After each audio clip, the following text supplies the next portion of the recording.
Hello, beloved one. How wonderful that you have joined with me today. I'm going to introduce another very simple action that you can do to bring balance and sanity back into your life. Now, that's not to say that your life is insane, but there are times when it can feel that way. But on a smaller level, what happens in your very busy world is a sense of things getting away from you, that there isn't enough time in the day, there isn't enough money, there isn't enough people to support you, there isn't enough for you to do. Sometimes it's boredom. There's all kinds of things that can feel like there's not enough, or there's too much of something that is bringing about the feeling of not enough.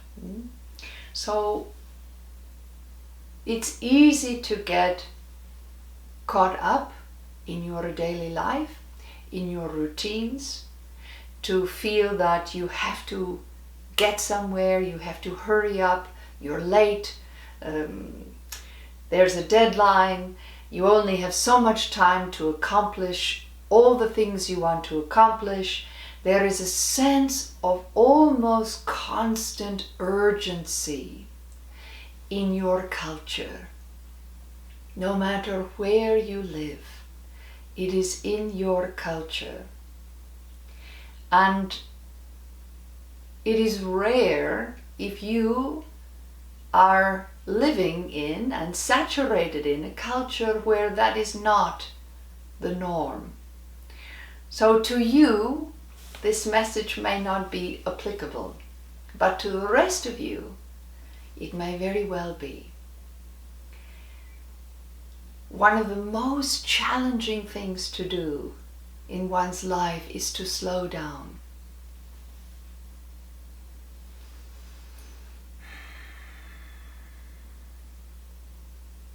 Slowing down can feel counterintuitive to achievement, to gathering enough, even if what you're after isn't more things or material things, but you're after more love, more spirituality, a deeper sense of living. You can even chase that so fast that you actually miss the very thing that you're seeking. So it is a challenge to have a thriving business, a thriving life, to have thriving children, to have a thriving spiritual practice, and slow down. And sometimes it's a very hard lesson to learn. You often become ill frequently, or injured, or the worry and anxiety take a heavy toll on your life. But I can tell you honestly, beloved one, that there is nothing in this life that you must hurry towards. Even if you are running a race, even if you're in a marathon and you want very much to finish and be first, or you want to have the most successful company in your market, whatever that is, slowing down seems counterintuitive, and yet it is a brilliant strategy for success. Why? Why is that? Because when the mind is racing, even if your body is not racing, if your mind is racing to the next thing, the next achievement, the next class, the next this, the next that, then you are most assured that you will experience only a drop of what that whole dynamic has to offer. Slowing down, even if your body is running so fast that you're winning the race, slowing down inside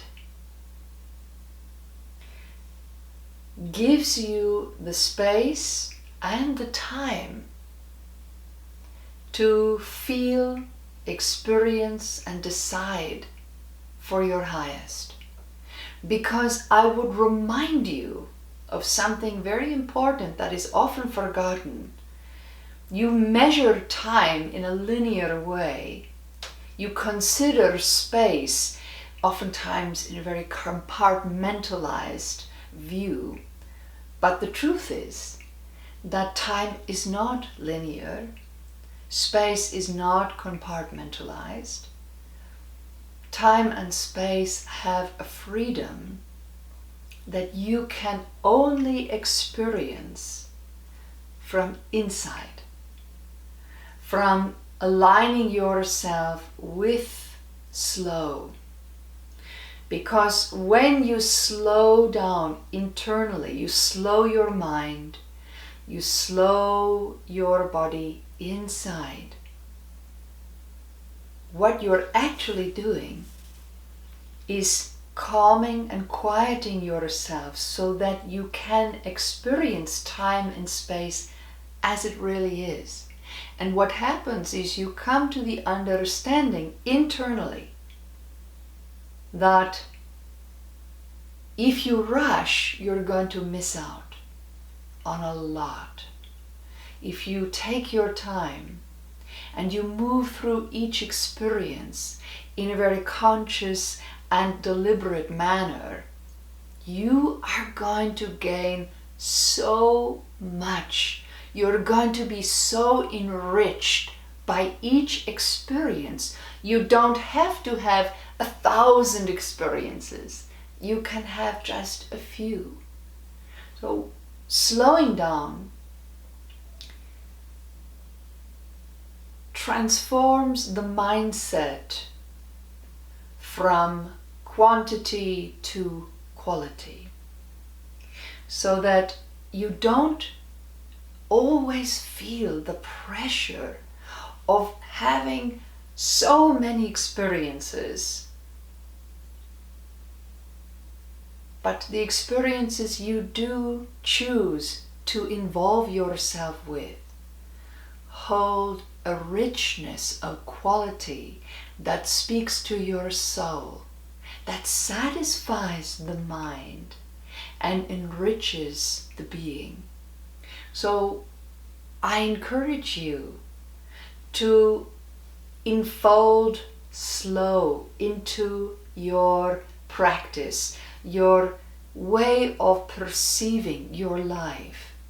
Even if, now stay with me here because this is important and it's going to really sound counterintuitive, but even if you are stuck in a cycle of sitting around, not doing much of anything, spending a lot of time on the couch in front of the TV or in bed, sleeping, very depressed, I would still ask you to slow down. Why is that? Because most of you, if you are in a dark place, if you are spending a lot of time on the couch, generally you are being lost in something else. A book, television, movies, the internet, or if you are sleeping a lot, you are spending a lot of time sort of completely checked out. That's not slowing down, that's checking out. And when you remove those things, what can happen is the mind starts racing, racing, racing, racing, with all kinds of inner speech that is most likely not supportive, not kind, and not healthy. So in cultivating slowing down, an example might be to think, well, let's not fill the whole day with movies or TV. Let's look at quality and choose one show or one movie that really speaks to my soul. It can be any kind of movie. It doesn't have to be labeled as spiritual or inspiring. It can just be a really good quality movie that when you finish watching, because you've slowed down and you've chosen quality over quantity, you feel enriched by the experience. So even if you are sleeping many hours in the day,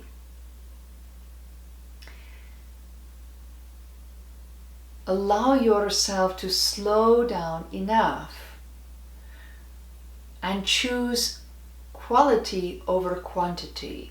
So to sleep enough hours that you know are going to be good for you health-wise, and the rest of the time lying down on the grass, staring up at the beautiful sky and listening to the birds, on a blanket with your eyes closed and just listening to the life around you, not checked out, but also not rushing, allowing the mind to rest from its negative speak and the worry and anxiety that often come and precipitate the need to check out. So don't think of slowing down just in terms of less speed, although that's a part of it, but think of it in terms of quality over quantity. Think about it with your food, your rest, your sleep, your relationships, and most importantly, yourself.